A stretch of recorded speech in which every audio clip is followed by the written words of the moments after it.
Knowing what you know, right, and having filmed it, what do you want fans to know about what you guys have kind of created with this new iteration? I want fans to know that we're not trying to take away from what's already there, that we're not trying to rewrite history, that we have just put our own spin on an already like beloved classic, and we love it just as much as you do. So this is our tribute to that iconic piece. It's our tribute to Tina and the original cast. So like, we hope you love it, but we're not trying to take away anything from the original. It's not a remake. This is it stands on its own. It's familiar, but it's not the same. Yeah. And it's fun. Yeah. It's just so fun. Do you like gum? Sure. Oh, no, I don't have any. I was just... You're a mess. Avantika, how are you describing it? Because you're right, it's a little mixture of both, right? The movie and also the Broadway musical. I'm just dying to know what to expect, you know? I think it's nostalgic, exhilarating, iconic, musical. Like there's a song and dance, and I think it's just like a fun pop that's been added to the original. You hear that, fans? There's songs and dance in this, okay? We promise. It is a musical. Tell them. It is a musical. But it's also more than a musical. So fetch. You go, Glen Coco. You will still get Fetch, Glen Coco, but in a completely new pizzazz. Like, it's...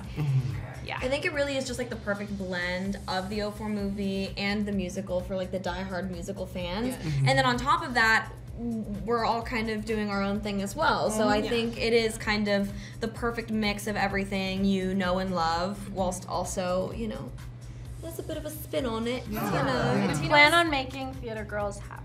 Yeah, and Tina was like so supportive in our own adaptations of character and like adding in her own like lines and being like, just try this, try this. Like, it was a joy having her on set. Are you okay in there? We're concerned you're either doing drugs or having a toilet baby. Ew. My whole life is governed by Mean Girls, I think, you know? I know that movie front to back. In fact, I want to know your first memories of the OG Mean Girls because y'all were toddlers. I don't even think you were alive. Don't say it. Don't remind me. You know? I wasn't alive. When was the first time you watched Mean Girls? I watched it, I watched it with my dad. We're very big on like watching chick flicks together. And so, I know, I love my dad. Shut up. And so, I think I watched it, I watched it with him when I was like maybe 7 or 8. Okay. Yeah. It's also one of those movies that's always on too, right? And that you could rewatch over and over, right? Hey! Why are you dressed so scary?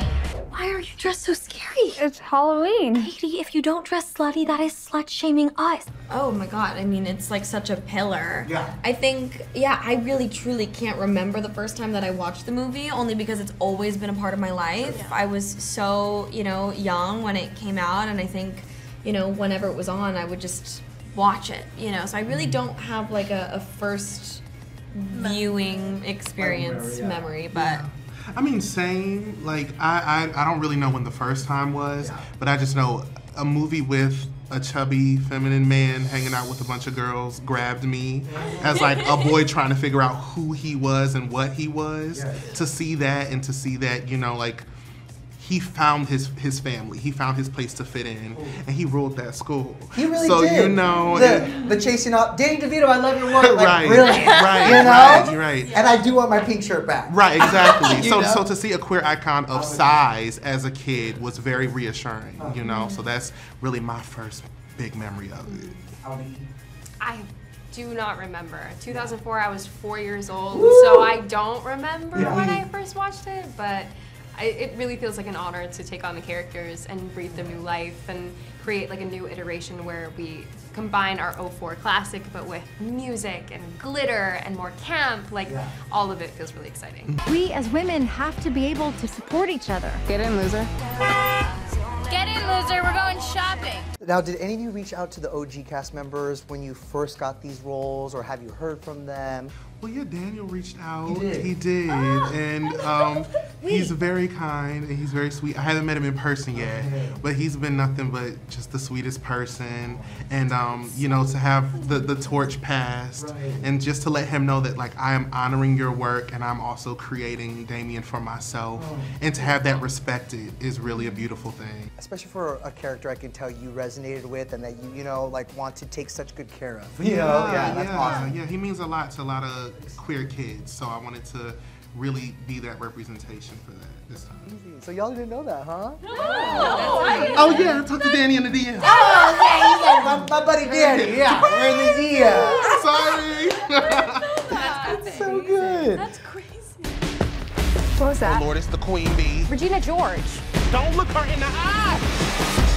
You could be really hot if you changed like everything. This is a question for the group. If you guys have an answer, please respond. But like, what musical number are you most excited for fans to see in this film?